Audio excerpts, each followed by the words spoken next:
I wanted to do a video talking about stalking versus like surveillance or observing. Because as we all know, Bill Thompson stood up in court and said that Kohberger was not stalking any of the Idaho 4 victims. And in the probable cause affidavit, they stated that part of why they had pulled the phone records was to see if he was stalking or surveying. They never said he was.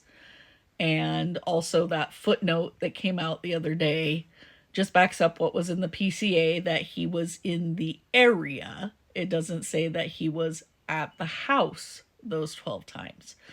So it's easy for people to say, well, see, there's nothing here. He wasn't near them, he wasn't stalking them, he wasn't surveying them. But that may not be the case. There's a legal definition for stalking. And obviously Kohberger didn't meet that definition, or he would have been charged with stalking. And let's take a look at what that definition is. Okay, in Idaho, stalking in the second degree says a person commits the crime of stalking in the second degree if the person knowingly and maliciously engages in a course of conduct that seriously alarms, annoys, or harasses the victim and is such as would cause a reasonable person substantial emotional distress, or engages in a course of conduct such as would cause a reasonable person to be in fear of death or physical injury, or in fear of the death or physical injury of a family member or household member. As used in this section, course of conduct means repeated acts of non-consensual conduct involving the victim or a family or household member of the victim, provided, however, that constitutionally protected activity is not included within the meaning of this definition. Now, stalking of the first degree in Idaho means that they are in violation of a temporary restraining order, protection order, no contact order, or injunction of any combination thereof. Basically, it goes through other stalking offenses. So the victim is under the age of 16. At any time during the course of conduct constituting the offense, the defendant possessed a deadly weapon or instrument. The defendant has been previously convicted of a crime under this section, blah, blah, blah. So if you notice, a requirement for it to be stalking and for a person to have broken the law is for the victim to have known they were being stalked. So it placed fear in them. They had contact with them. They knew they were being watched. They used the mail or internet or something else to put fear into them. So just watching from afar would not be stalking. So technically, if Kohberger had no contact with the victims, they can say there was no stalking. But that doesn't mean that he wasn't surveying the house or watching them, because that's not a crime. If the victims didn't know they were being watched, that's not a crime. Now, one of the things that's been brought up by a few people and also had my interest piqued was, we know there was a federal grand jury, and that federal grand jury issued several subpoenas, one of which was used in the PCA. Eliza Massoth for the defense even said that one of the major pieces of evidence from the PCA was obtained through a federal grand jury subpoena. We know that it was an investigative grand jury. Now, it's unusual for there to be a federal grand jury being used for a state case, because remember, this was a state murder case. Yes, he crossed state lines, but normally for it to be a federal murder case would be as if he had kidnapped somebody, took them across state lines, and then killed them. He killed everybody in the same state, even though he lived in Washington, where he committed the crime. It was all done in one state. But could this federal grand jury have been looking into whether he committed a federal stalking crime or not? Because federal stalking is if you go across state lines. However, it also has criteria similar to Idaho. Let's take a look.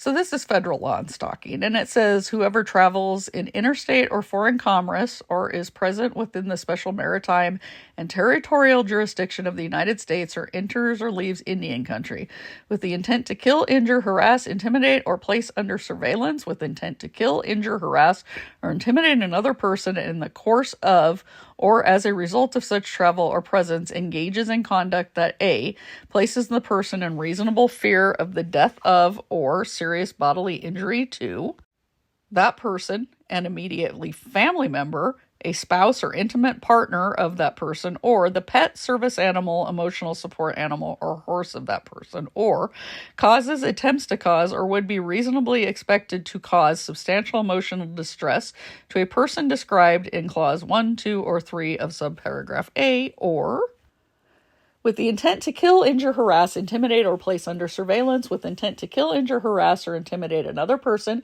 uses the mail, any interactive computer service or electronic communication service or electronic communication system of interstate commerce or any other facility of interstate or foreign commerce to engage in a course of conduct that A, places the person in reasonable fear of the death or serious bodily injury to a person, a pet, a service animal, or emotional support animal, or a horse described in clause 1, 2, 3, or 4 of paragraph 1A, or causes, attempts to cause, or would be reasonably expected to cause substantial emotional distress to a person described in clause 1, 2, or 3 of paragraph 1A. Okay, federal law is the same. The victim would have to know they are being stalked. Contact would have had to be made with them. So communications through internet, through mail, in person. So Kohberger, if he never made actual contact through social media or in person, which there is nothing indicating he had social media that was in contact with them, or that he ever met them in person, could not be charged with stalking. But I really believe, after hearing some of these other people and what they had to say about this federal grand jury, I think they were investigating whether he stalked them. Because crossing state lines to stalk someone is a federal offense. And I believe they didn't find that he had actually contacted any of them.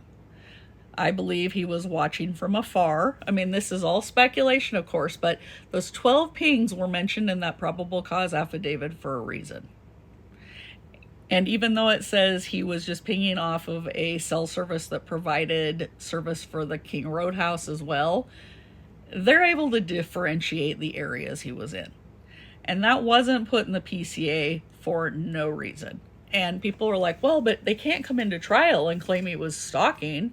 Well, no, they can't, because they've already said he wasn't stalking, but they can claim he was watching them, that he was observing them, because that is not a crime. It's not a crime to sit across the street and watch someone, because if they don't know you're watching them and they're not in fear and you haven't actually made contact with them, nothing can be charged. And if you look around that area, you could be sitting on Nez Perce, on Blake, up at the water tower, on many areas, and see the house. And remember, Steve Gonzalez said that he knew where Kohberger was sitting watching the house. Now, I don't put a lot of stock into what Steve says because he's not an official source and he changes what he says a lot. But what if there's a nugget of truth to that? That they know on those 12 times he was over there in Moscow, he was observing that house. So you can't charge him with stalking, but you can sure say he was surveying the house before the crime. Here's an example. This is over on Blake. He could have been parked there, and the house would have been back there right behind those apartments on Taylor. So he wouldn't have been right in front of the house, but he would have been pinging in the area of the house. Another example, over on Nez Perce. You could see where the house was back in there. It was right next to those Linda Lane apartments and behind the Taylor apartments. Again, not at the house, but pinging off the same resources in the same area as the house. So those were just a couple examples. There's plenty of other areas around there that were on hills where you could see where the house was. Now, Anne got up and said there was no connection to the victims. Well, yeah. If you're sitting observing them from a block away, that's not a connection. A connection to the victims would have been actually contacting them, actually making your presence known to them, talking to them, going into the restaurant they ate at and talking to them, being waited on by them, etc. So she can completely say there was no connection even if he was surveying them, and that's not a lie. You can also say he wasn't stalking them even if he was watching them, because that's not a lie. So I think we should consider, as reasonable speculation based on the PCA, that those 12 pings could mean that he was watching them. And like I've said before, a connection to victims is not needed for a conviction. And around 50% of murders, the perps don't know their victims anyways. And one example where the person watched their victims before he killed them but never made contact with them was Dennis Rader, BTK. He would pick somebody out, whether they looked vulnerable or their house looked vulnerable, and he would watch them for a couple weeks. Watch their house, watch them, watch their comings and goings, and then make his move. And his first kill was 4 people. So this isn't something that's unheard of. This isn't something that hasn't been done before. And just because you were watching them doesn't mean it was a crime of stalking or that there was a connection. So let me know what you think. Again, this is all speculation. Until trial, we won't know why the investigative grand jury was used, whether those 12 pings actually placed him in certain parts of Moscow, and whether people believe he was observing the victims. So just healthy discussion here based on the probable cause affidavit and the known facts. It's good to speculate on the known facts. So let me know what you think.